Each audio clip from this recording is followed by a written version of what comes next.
right, what's good? What's good, man? Let's get into it.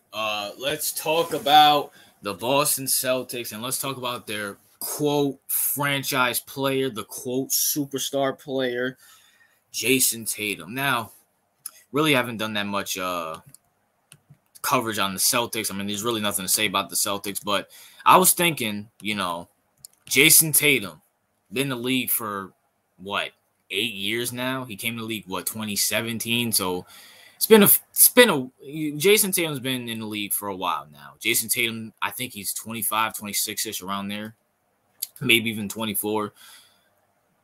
I believe Jayson Tatum's reached his peak. Just off of talent-wise, I think this is the best we'll see of Jayson Tatum. I honestly believe Jayson Tatum, is Paul George 2.0. Very good player, can get you to a conference championship. Obviously, he got them to a final, so he's gotten them way further than Paul George ever did with any team, whether it's Indiana, OKC, the Clippers, it doesn't matter. But I believe if Jayson Tatum wants to make himself a superstar, at least in my eyes, and make himself a guaranteed superstar, because I don't think Jayson Tatum is going to win MVP this year, even though he should win MVP this year. I mean, not should win. He should be in MVP conversations. I mean, we talk about Nikola Jokic and Luka and SGA, who are deserving, but let's talk about, and Devin Booker, but let's talk about Jayson Tatum, who's averaging 27 points, 9 rebounds, and 5 assists, shooting 48% from the field. Jayson Tatum, let's be for real. Jayson Tatum is, he's the face of the Celtics. He's the best player on the Celtics. Jaylen Brown can't dribble with his left hand. Al Horford's like 59 years old. Porzingis, he accepted his role as a third string guy. Drew Holiday, and great acquisition. And by the way, I want to say this, and let's just get to the point. Jayson Tatum needs to win the championship this year. There's no ifs, ands, or buts about it. This Boston Celtics team is stacked. And I said it before the season. I'm going to say it now. And I even said it to my co-host CEO, who's a Celtics fan. Drew Holiday is a better fit than Marcus Smart. Drew Holiday's taller. I think he's better on defense than Marcus Smart. I think Marcus Smart is overrated as a defender. I think he's in that Patrick Beverley lane where he fouls people and he's just a pest. That's all he is. He can't guard any. Like, when he has to guard the elite, he gets cooked.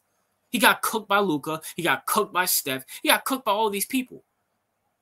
Drew Holiday holds his own against these people, at least. Drew Holiday, I watched him against my Knicks hold down Jalen Brunson. I watched Drew Holiday hold down Devin Booker and CP3.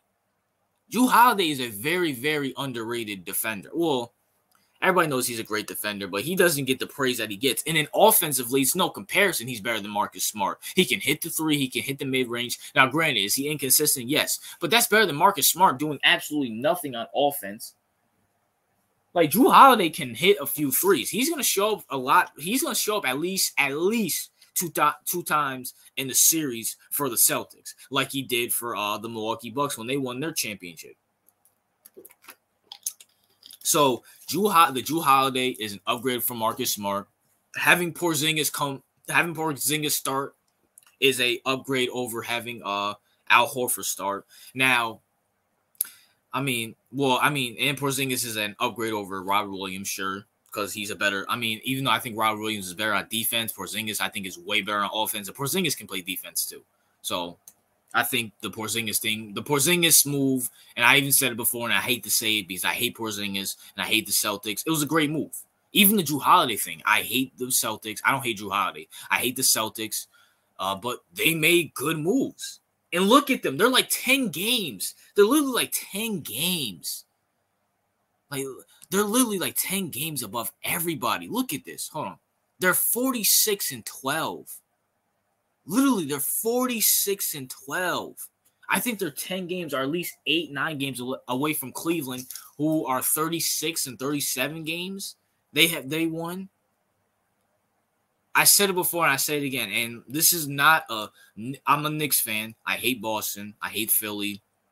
I hate the Hawks. I hate the Pacers. Sure, yeah, I hate them. But this is an unbiased channel. I'm very unbiased. And the Celtics made great moves in the offseason. You can't deny that.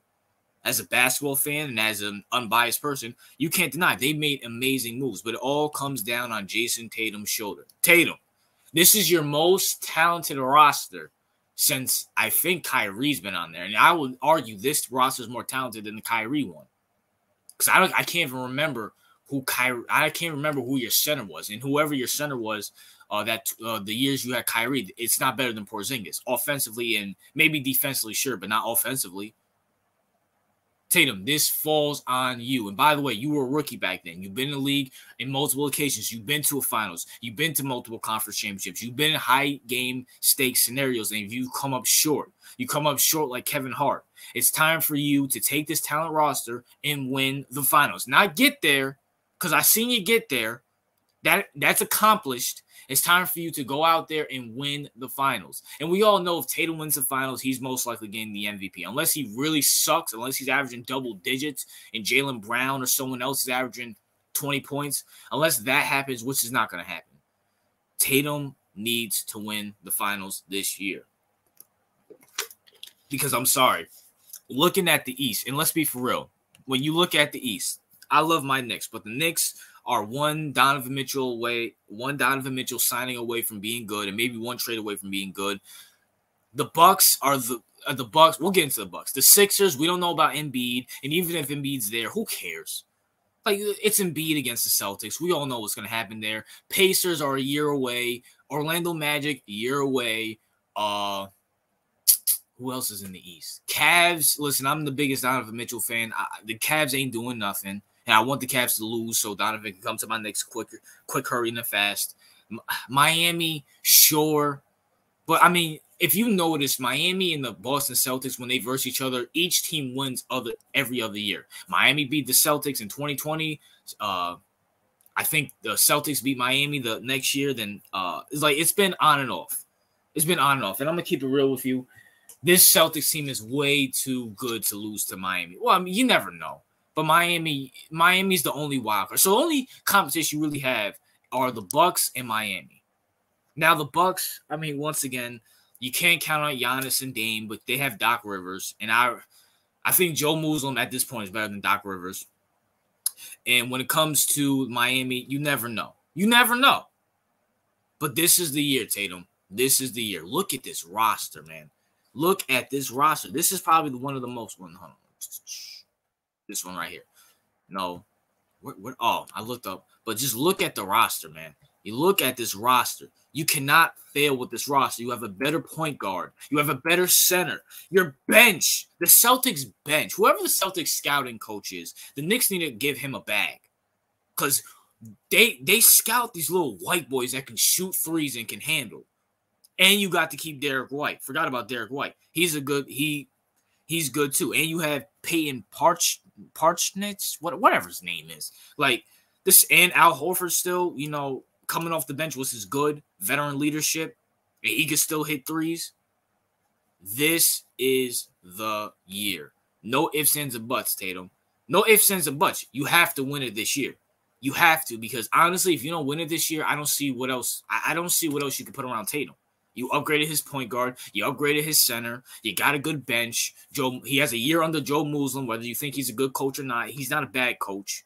He's really not a bad coach. And this is the NBA where superstars carry coaches, even though coaching is important.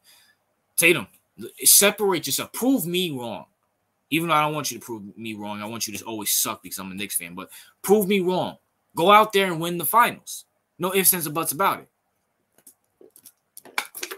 Because I don't see where the Celtics can get any better. Maybe put Porzingis at the 4 and get a center again. But, that's, the most littlest thing ever. If Tatum doesn't win this championship this year, we have to accept the fact that he's Paul George 2.0, which I've been saying for years. He's a great supplementary piece. He's a Dwayne Wade. He's a Scottie Pippen. That's all he is. If he doesn't win the championship this year. Now, do I think he will? Probably not, to be honest with you, because it's Jayson Tatum, and I don't want the Celtics to win. But that's my thoughts, man. What are yours? What's your thoughts? How far do you think the Celtics are going to go? And do you agree with me that with this roster, Jayson Tatum needs to win it this year, despite whoever it is, whether it's the Nuggets, Timberwolves, whoever it is, especially if it's not the Nuggets. Whoever comes out the West, and if it's not the Nuggets, he should especially win. RJ out.